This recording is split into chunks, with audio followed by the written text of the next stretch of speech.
¿Vivís un caos familiar? ¿En tus finanzas o con tu pareja? ¿Te discriminan? ¿Nadie te entiende? ¿Tenés alguna denuncia o problema al que nadie da respuesta? Queremos ayudarte en nuestro segmento Debates y Soluciones. Bueno, va a continuar. Es la respuesta a la interrogante de la operatividad del diálogo nacional ante la escalonada crisis sociopolítica que atraviesa Nicaragua. Porque sabemos que es uno de los medios que podemos, ¿verdad?, detener la situación de violencia. Ayer doña Rosario dijo que iban a retomar temas democráticos hasta que terminara el terrorismo en Nicaragua. ¿Cómo ustedes interpretan eso, doña Rosario? Ella lo interpreta de su forma, pero el pueblo lo interpreta de otra forma. En este sentido, los miembros de la Mesa de Verificación y Seguridad se reunieron para trabajar en lo que compete dentro del seminario Nuestra Señora de Fátima. Y estamos buscando cómo prevenir más enfrentamientos y obviamente la protección de la vida, que es lo principal. Las cosas están bien complicadas, ¿verdad? Como ustedes lo pueden ver, los organismos internacionales continúan aquí haciendo su trabajo. Se tiene que pedir las correspondientes autorizaciones a través de Cancillería, y por eso pues no se ha logrado llegar todavía a Diriamba y Jinotepe. Y a través del gobierno, ellos son acompañantes de la Comisión de Verificación, pues en eso hay que ser respetuosos. Los obispos, así como el nuncio, tuvieron este martes un encuentro con embajadores europeos, quienes personalmente mostraron su apoyo y respaldo a la Conferencia Episcopal de Nicaragua, luego de ser golpeados por elementos violentos afines al gobierno. Acción 10, Yeltsin Espinosa Reyes. Bueno, ese es el tema que estaremos abordando en esta ocasión en Debates y Soluciones. Para acompañarnos en esta materia de derecho constitucional, que es muy importante revisar las bases que nos rigen a todos los nicaragüenses, nos acompaña el profesor Edgar Parrales. Bienvenido al programa de hoy. Odilio Vargas también compartiendo ambas con todos ustedes. Bienvenidos al programa. Gracias, muy amable. Qué bueno que nos pueda acompañar. Vamos a estar hablando un poco sobre esa crisis que enfrenta Nicaragua, pero qué tan viable será retomar ese diálogo, continuar. Hay bastantes situaciones en nuestro país, sobre todo de violencia, despidos, ¿verdad?, en algunas empresas, despidos masivos en muchos lugares, desempleo en su totalidad, decían algunas personas que ya, ¿verdad?, están buscando también otras oportunidades. Pero, ¿qué tan viable va a ser? Iniciemos con esto para solucionar esta crisis. Quisiera pedirte, antes de responderte concretamente la pregunta, hacer un previo de una reflexión. Adelante. En el ataque que se dio el domingo los obispos, yo lo que percibí fue prácticamente un acto de desesperación del gobierno, porque llegar a esos extremos de atacar a quienes representan lo más sensitivo de la sociedad, ¿verdad?, sean religiosos católicos o religiosos de cualquier grupo, ¿verdad?, porque siempre los que representan la religión son los que representan esa posición dentro de la sociedad. Y eso me indica a mí que el gobierno está sintiéndose arrinconado, desesperado. Y realmente fue un error garrafal haber atacado a los obispos y a los sacerdotes. ¿Por qué? En los 2000 años y pico que tiene la iglesia de existir, el cristianismo de existir, precisamente la iglesia se ha fortalecido en la adversidad. La vocación del cristianismo es llegar a la redención a través de la cruz. Y cuando se vive el fenómeno de la cruz, de la adversidad, del sufrimiento, es cuando se logra la redención. Y por eso precisamente es que en vez de hacerles un daño, ellos no se han dado cuenta que les han hecho a la iglesia un favor, porque han fortalecido a la iglesia ante la sociedad, han fortalecido las posiciones de la iglesia ante la sociedad. A mí me parece que el gobierno ha renunciado a lo más preciado que el ser humano tiene, que es la capacidad de razonar. Lo que distingue y caracteriza al ser humano es la razón, es digamos, el patrimonio más esencial del ser humano, lo que nos hace superiores, lo que nos hace distintos. Pero cuando renunciamos a eso y nos bajamos a los niveles del instinto animal que llevamos con nosotros, prácticamente nos deshumanizamos.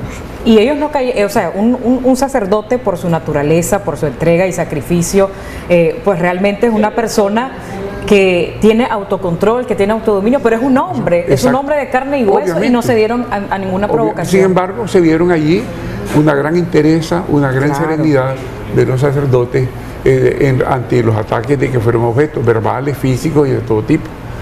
A esas señoras bocateras que los estaban ofendiendo, insultando, por ejemplo, me da pesar por ellas porque son instrumentos de una política en la que en vez de ayudarles a ellos a desarrollarse como personas, los utilizan como objeto para fines inconfesos. Y estas personas en su mayoría, porque se les podían reconocer los rostros, ni siquiera eran de Diriamba, muchos de ellos, no todos, eran de Managua. Eran gente trasladada, Y los señores que se amparan en las máscaras podrán ocultarse de la opinión pública, podrán ocultarse de la mirada de los seres humanos, pero de la mirada de Dios no se ocultan.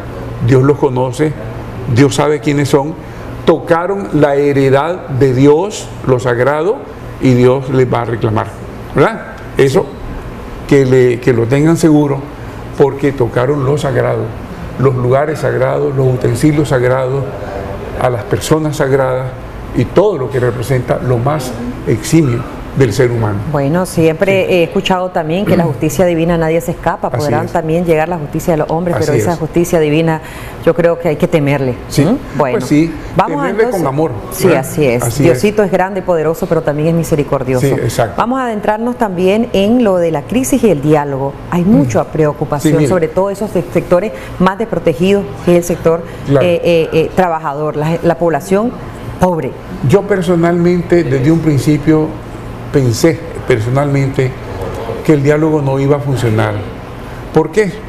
Porque el interlocutor de la Alianza Cívica no cree en el diálogo. Él es una persona de poder, de fuerza bruta, ¿verdad? Y mientras no se contraponga fuerza bruta, él no cede.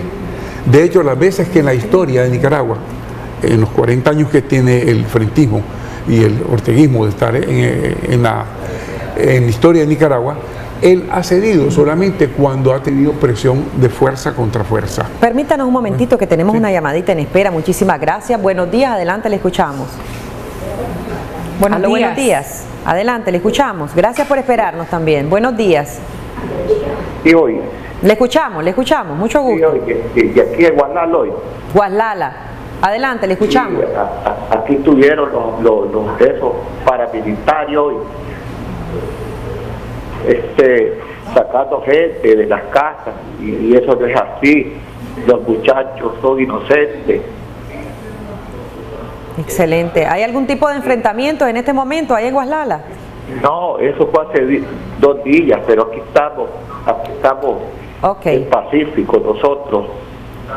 Cómo no, muchísimas gracias por esa información, pues en Guaslala. Esa palabra, eso se suma también, ¿verdad?, a la cantidad de personas que han sido arrestadas según sus familiares también de forma injustificada, no hay ninguna orden judicial, sin embargo ya muchos han sido trasladados al Chipote, ¿verdad?, que todos conocemos, y otros también al sistema penitenciario. Esperemos en Dios que pronto también salga y sea algo positivo para los familiares. Pese, profesora, todo esto que estamos viviendo, ya lo sabemos, una situación bastante caótica y de zozobra para todos los nicaragüenses. Sin embargo, la paz, y lo reiteramos como medio responsable de comunicación, es la única manera de poder alcanzar una estabilidad nacional. Utilizar los métodos pacíficos yo creo que es la mejor vía. El diálogo en este caso lo sería, pero ¿qué tan viable es esto?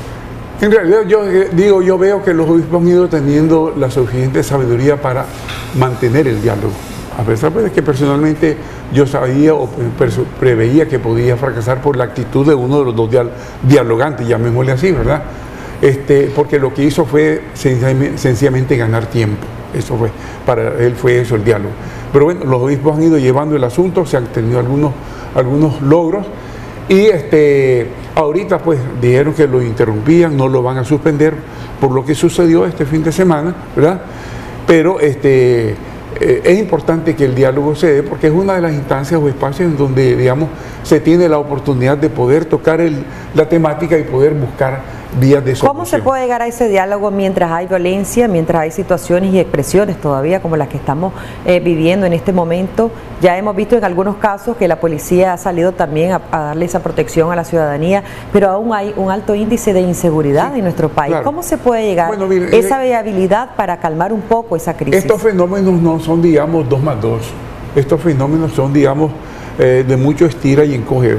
Recordemos, por ejemplo, en Colombia, cuando estaban las conversaciones con la FARC, ¿verdad? Estaban en el proceso del diálogo y la FARC atacaban. Entonces interrumpimos el diálogo, pero nunca lo cortaron totalmente. Y lograron poder llegar al término de hacer un acuerdo de paz, pero teniendo que conjugar con estas cosas, ¿no? De que el otro incumple, que el otro avasalla, que el otro no se atiene a lo que debe. De manera que podemos tener una esperanza. Obviamente, yo creo que sí, que hay una esperanza, ¿verdad? Tenemos otra llamadita. Muy buenos días, adelante, le escuchamos. Escúchenos a través de la bocina de su teléfono, por favor. Adelante, buenos días. Buenos días. Le escuchamos. Hablo desde León. Sí, adelante. Me llama mucho el tema que están hablando porque, como hemos visto por los últimos días, sí, con la crisis que hubo, al ataque a la emboscada, mejor dicho, a los obispos, mi pregunta sería hacia el señor que ¿usted cree realmente que esto sea una salida pacífica?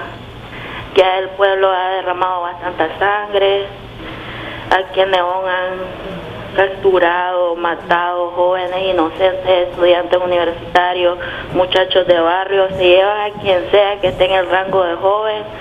Entonces, ¿cuál cree usted sinceramente como ciudadano que sea la salida para esta crisis?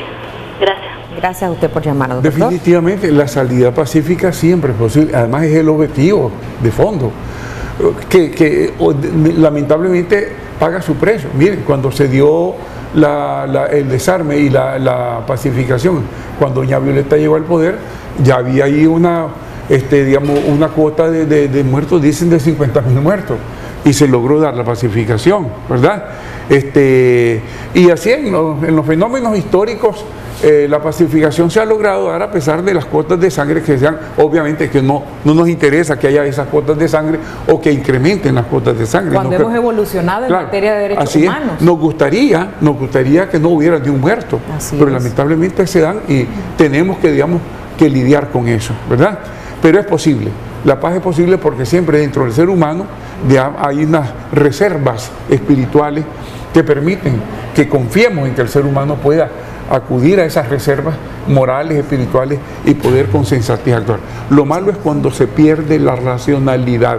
Eso es lo malo. Es muy importante, profesor, tener como antecedente la básica histórica de nuestro país, pero vamos a estar constantemente basándonos en esto cuando, se lo decía hace un momentito, hemos evolucionado en materia de derechos humanos, en materia civil, por ejemplo, en materia política. Mire, esta lucha, digamos, por los derechos humanos viene desde el siglo XIII, como fenómeno histórico, ¿verdad?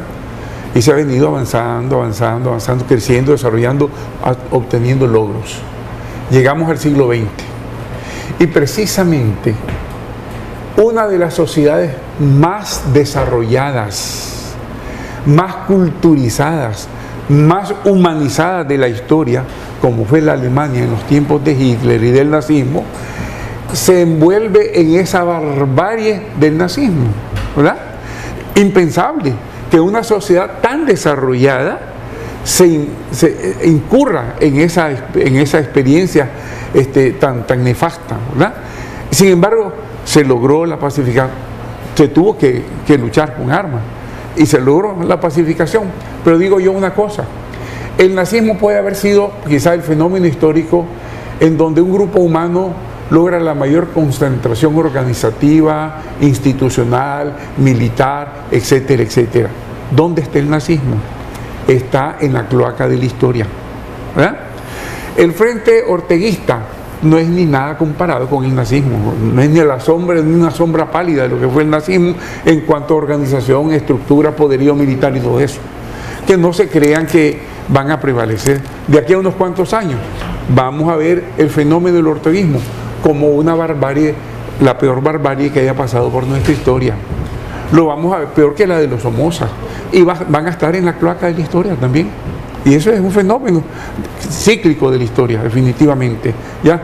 Porque todos los autoritarismos, desgraciadamente, se fundamentan en el atropello de los derechos humanos, se fundamentan en la negación de las libertades de los seres humanos, se fundamentan en la instrumentalización de las personas, convirtiéndolas en objetos, porque los únicos que piensan son ellos, los únicos que deciden son ellos, los únicos que actúan son ellos, y los demás son como peones de un ajedrez a los cuales ellos mueven.